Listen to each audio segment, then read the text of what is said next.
Good day mga travel. So ngayon nagbabalik tayo ulit dito sa ating YouTube channel. At salamat sa ating mga subscriber. At salamat din sa ating mga viewers na papatuloy sa pagsuporta sa pamamagitan ng pagpanood ng ating mga video. So sana hindi nyo kalimutan sa pag-subscribe sa ating munting channel. Baka naman dyan, pasuporta na mga travel. So ngayon dito mga travel ay susubukan ko ulit itong aking motor na ang oil mga travel ay Hado, o siguro hindi pa masyado yan sikat, basta search nyo na lang. Yung spelling ay Xado, yun, Hado oil. O dito mo travel ay talagang kailangan mo nang subukan siya para sa unan ay makikita natin kung ano ang magiging performance natin ito. Since itong ating kasama ay naka-open pipe na yung mga travel, siguro yung kanyang tip o yung laki ng butas ay nasa mga 2 inches. O grabe yung laki nun. Tapos yung kanyang makina ay yung head ay naka-port mga travel. Bali, pinakin niya yung air intake at saka fuel intake. So, may kabilisan na talaga itong kanyang motor. Tapos, yung kanyang gulong ay nasa 110 yung kanyang size sa likuran. Tapos, stock lang na size yung sa harapan. So, ngayon mga travel, ay susubukan natin to lalo na sa straight at saka sa mga kurbada. Dahil alam natin mga travel na itong Winrex ay balanse lang yung kanyang power at saka kanyang torque. So, ganoon mga travel, kailangan natin yung susubukan uli dahil ito ay nasa 1 year na, almost 2 years na itong ating motor. So, dito mga travel, itong aking kasama ay si Wildery Arranjo. So, kung ano man ang yung makikita dito ay pawang pagsusubok lang ito mga travel, taste ride lang to at hindi ito bali bakbakan o girian, wala ito mga travel. So, gusto lang namin subukan itong lakas ng kanyang motor at syempre yung sa akin. Pero nakadepende yan sa nagmamanay mga travel, since itong aking kaibigan ay hindi naman masyadong mabilis yung kanyang papatakbo. Tamang chill lang at tamang pugi sa takbuhan. Itong sa atin naman ay kailangan natin medyo pakitaan kung ano ang magiging performance ng ating motor. Pero depende yan sa bigat mga travel. Dahil may nagtatanong sa akin, bakit daw umaabot ng 143, 140, 145 yung aking motor? Ay unang-unang mga travel ay pinalitan ko yung kanyang engine sprocket ay nasa 14 teeth lang. Tapos yung sa likuran naman, yung sa rear sprocket niya ay nasa 44 teeth yun. So stock lang yung mga travel. Tapos yung bigat ko ay nasa mga 60 lang, 61 ganun. So hindi ako masyadong mabigat, kaya siguro kayang-kaya sa Winrex dalhin ito aking bigat o yung aking timbang. So mabilis yung mga travel, lalo na pag talagang nakahataw na yung makina, nakatudo na yung kanyang power mga travel, ay talagang ibibigay na yung kailangan mo. So may nagsasabi din na advanced reading yung ating panel gauge. So siguro ganoon na din dahil since pinalitan yung engine sprocket. Pero super mga travel, sa maraming panahon na tong ginamit ko, almost 1 year na din tong sprocket ko, ay hindi naman talaga siya na iiwanan, lalo na sa mga hindi naman masyadong loaded pero may mga binago ng konti, ay talagang hindi naman maiiwan tong motor ko. Sabi nila kulilat daw sa ganun noon ang mga comment nila, pero sa akin mga travel ay hindi naman. Tapos wala pa masyadong problema dito mga travel, maliban na lang sa pagpapalit ng port oil, gulong at saka siguro yun lang na papalitan ko sa ngayon. Dahil yung iba ay hindi naman madalas o hindi naman talaga nasisira. So kung may magsasabi na siraan yung Winrex, ay siguro nasa owner na yon kung paano niya ginagamit yung kanyang makina. The same lang yan sa ibang brand like ng Sniper Yamaha, tapos yung Rossi Flash, yung RS, yung aywan ko yung Modenas na Kawasaki Underbone, ay hindi ko pa nasubukan yon since wala pa kami sa Pilipinas. Ay nakadepende na talaga yung mga travel, yung Raider FI nakadepende sa mga may-ari ng motor kung paano inalagaan yung kanilang mga makina. So dito mga travel ay banking to dito mga travel. So susubukan natin. So wala masyadong needle, tamang lane lang para sa ganun ay safe naman dahil may gumagamit din ng daan, diba? So siyempre dapat play safe lang tayo. Iba yung kamuti sa play safe mga travel.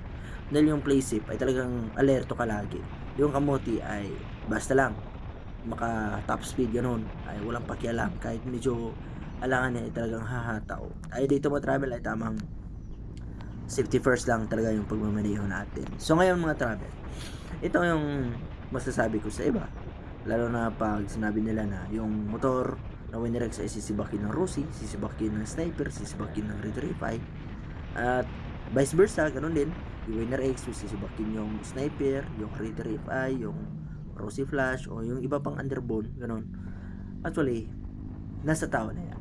Dahil tayo, hindi natin itatago na minsan tayong nagmamaneho ay may mga ego tayo sa bawat makina. May favoritism tayo mga travel, ganun. Kaya gusto nating ipakita yung power ng bawat makina dahil gusto nating i-prove na talagang malakas tong motor ko, ganun. Ganyan ang nangyayari sa atin tayong mga tao. Pero ang pinaka-importante dyan mga travel, sa moment na hawak mo na yung motor mo, ay sana alagaan mo na itong mabuti dahil ito ay magiging parte ng buhay mo, magiging parte ng trabaho mo, lakad mo bawat araw, at huwag mo nang bagay pakita sa iba kung gaano kabilis. Pero kung gusto niya subukan nan ibigay mo yung kailangan, kung ano ang maibibigay, ano ang maibubuga ng motor mo, ay ibigay mo na. Para sa ganun ay may respeto din sila sa iyo. Minsan yung mga taong ganun ay minsan minamaliit na lang tayo dahil ganun, ganyan yung ating motor.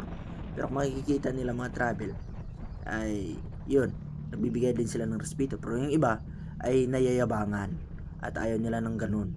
Kaya sa madaling sabi ay iwan natin kung paano talaga natin pasahin yung mga tao.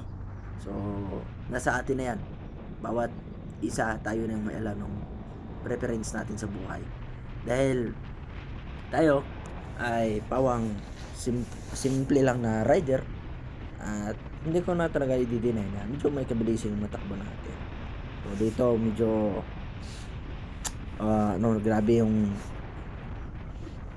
araw ngayon, grabing sa Bisaya pa, silaw o basta ganun, grabe yung liwanag, nakakasilaw talaga. So kailangan natin mag-ingat. So dito mo travel ay pawang piga lang muna, pero dito mo travel ay masusubukan na talaga yung power ng ating motor. Kaya panoorin nyo na lang dahil ito yung magiging highlights ng ating motor at ng aming biyahe ngayon sa araw na to. So sagarin nyo hanggang doon sa dulo mga travel dahil mag-i-enjoy talaga kayo sa moment na to.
So pansin niyo mga travel, nagbi-blink yung ABS indicator dahil kailangan natin magpalit ng brake pad sa harapan. So yun lang muna mga travel. Don't forget to subscribe my channel.